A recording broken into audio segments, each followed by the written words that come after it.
12월 19일입니다. 그날이 오면이라는 제목으로 말라기 3장 13절에서 4장 6절까지 말씀을 읽겠습니다. 너희가 불손한 말로 나를 거역하였다. 나 주가 말한다. 우리가 무슨 말을 하였기에 주님을 거역했다고 하십니까? 하고 너희는 묻는다. 너희가 말하기를 하나님을 섬기는 것은 헛된 일이다. 그의 명령을 지키고 만군의 주 앞에서 그의 명령을 지키며 죄를 뉘우치고 슬퍼하는 것이 무슨 유익이 있단 말인가? 이제 보니 교만한 자가 오히려 복이 있고 악한 일을 하는 자가 번성하며 하나님을 시험하는 자가 재앙을 면한다 하는구나. 그때 주님께서는 주님을 경외한 사람들이 서로 주고받는 말을 똑똑히 들으셨다. 그 가운데서도 주님을 경외하며 주님의 이름을 존중하는 사람들을 당신 앞에 있는 비망록에 기록하셨다. 나 만군의 주가 말한다. 내가 지정한 날에 그들은 나의 특별한 소유가 되며 사람이 효도하는 자식을 아끼듯이 내가 그들을 아끼겠다.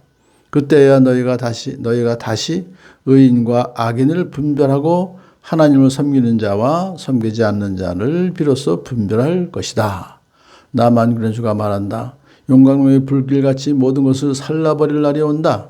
모든 교만한 자와 악한 일을 하는 자가 지푸라기 같이 타버릴 것이다.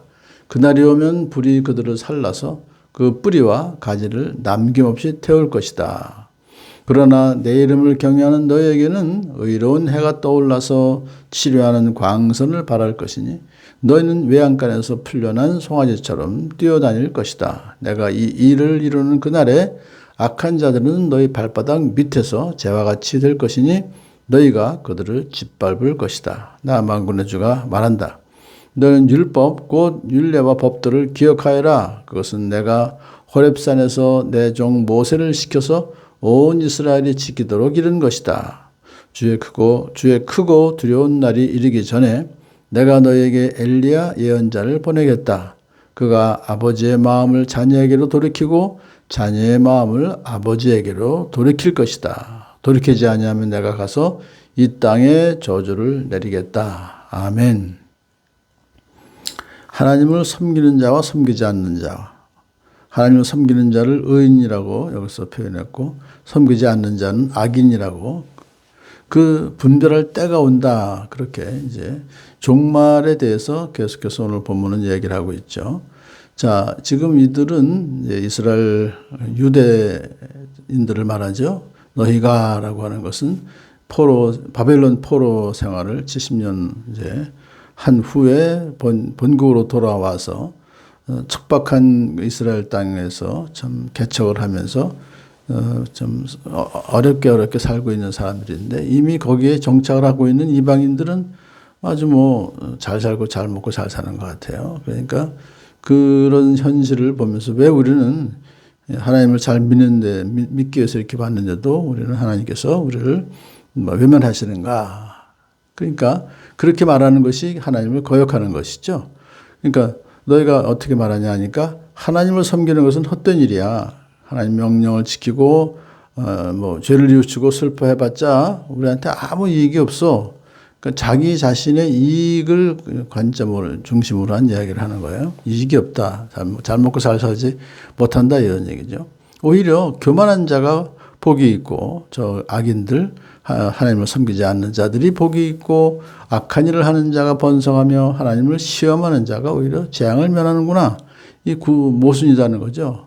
악인이 형통하고 의인이 참 고통당하고 있는 그런 현실 세계를 보면서 하나님이 그것을 왜 외면하십니까? 라고 이제 불평하는 그들을 향해서 마지막에 온다. 그때에 주님께서는 주님을 경외하는 사람들이 서로 주고받는 말을 똑똑히 들으실 텐데 그 가운데서도 주님을 경외하며 주님의 이름을 존중하는 사람들을 비망록에 기록하셨다. 하나님 앞에 있는 생명책에 기록하셔서 그를 구원해 주신다. 그리고 내가 지정한 날에 그들은 나의 특별한 소유가 되며 내가 그들을 아끼겠다 하고 하나님을 섬기는 자들에 대한 하나님의 그 조치를 말씀해 주시죠. 은혜를 베푸시는 것을 그때 비로소 이제 분별할 것이다. 자, 그 다음에 이제 차근차근 그 마지막 날에 대해서 마지막 날이 되면 하나님의 심판의 날이 되면은 모든 교만한 자와 악한 일을 하는 자가 지푸라기 같이 타버릴 것이다. 그래서 이제 심판하실 것이다라고 이제 또 선포하십니다. 그렇지만은 내 이름을 경외하는 너희에게는, 이것은 이제 여호와 하나님의 그 이름을 경외하는 너희에게는, 언약 백성들에게 말하는 것이죠.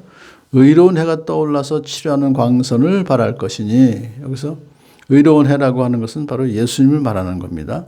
치료하는 광선을 바란다는 것은 환자들을 고친다는 거기에 국한되는 것이 아니고, 이 내용은 결국은 예수님이 오셔서 하신 일은 어둠과 죽음의 그늘에 앉아 있는 자들을 생명의 길로 이제 나오게 해주신다, 구원받게 해주신다.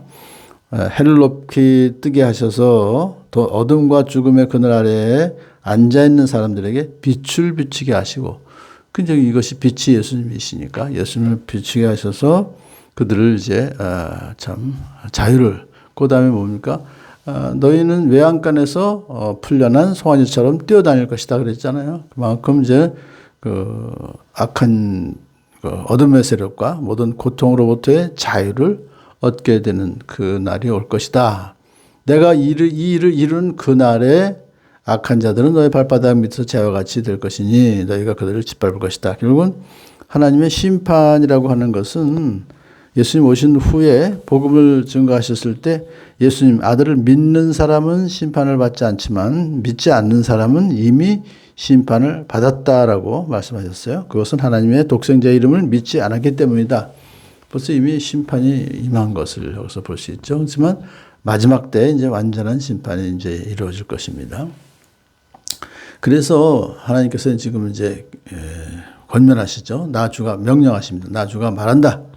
너희는 율법 곧 율례와 법들을 기억하여라. 왜 그것을 신의 산에서 받은 그 율법이죠. 십계명과 율법들을 기억하여라라는 것은 뭐냐 하면은 그것을 지키게 하는 거예요. 내가 호렙산에서 그 신의 산에서 내 종 모세를 시켜서 온 이스라엘이 지키도록 이룬 것이다. 그렇죠. 그러니까 결국은 그 십계명 율법을 지키도록 이룬 것인데, 그렇게 지키는 것이 왜 필요하냐 하면은 결국은 우리가 이스라엘 요한이 이제 와서 여기 엘리야가 온다고 그랬죠. 엘리야 예언자 보내겠다. 그가 와서 할 일이 뭐냐면 아버지의 마음을 자녀에게로 돌이키고 자녀의 마음을 아버지에게로 돌이킬 것이다. 이것은 이제 하나님의 마음을 우리 이스라엘 백성들 또 지금 믿는 자들에게 돌이키시고 믿는 자들은 마음을 하나님께로 돌이킬 것이다. 그건 뭐냐면 언약 관계가 회복될 것이다. 예수님의 복음을 통해서, 예수님이 전하시는 복음, 그것을 통해서 우리가 하나님의 자녀로서 이제 믿고 자녀가 되는 그 날이 올 것이다. 그렇지만 그렇게 하기 전에 먼저 돌이킨다. 이것은 결국은 회개한다. 라고 하는 것을 우리가 여기서 알 수 있어요. 자, 그런 것을 주의 크고 두려운 날, 완전히 마지막 종말이 오기 전에 예수님 오셔서 엘리야를 먼저 보내셔서 그 일을 하시고, 그 다음에 그 미리 준비된 그런 그 세례 요한의 말씀 뒤에 예수님이 오셔서 이제 그를 구원해 주실 거. 마지막 날에는 오셔서 심판하신다. 이게 참 굉장히 그 말라기가 엄청난 예언을 그렇게 스케일이 굉장히 크죠. 자, 그래서 우리는 지금 어떤 일을 해야 될 것인가 하니까 결국은 주님을 경외하며 주님의 일을 존중하며 또 말씀을 잘 지키며 기억하며 또 살아가는, 기억하며 지키며 살아가는 복된 저희들 되기를 축복합니다.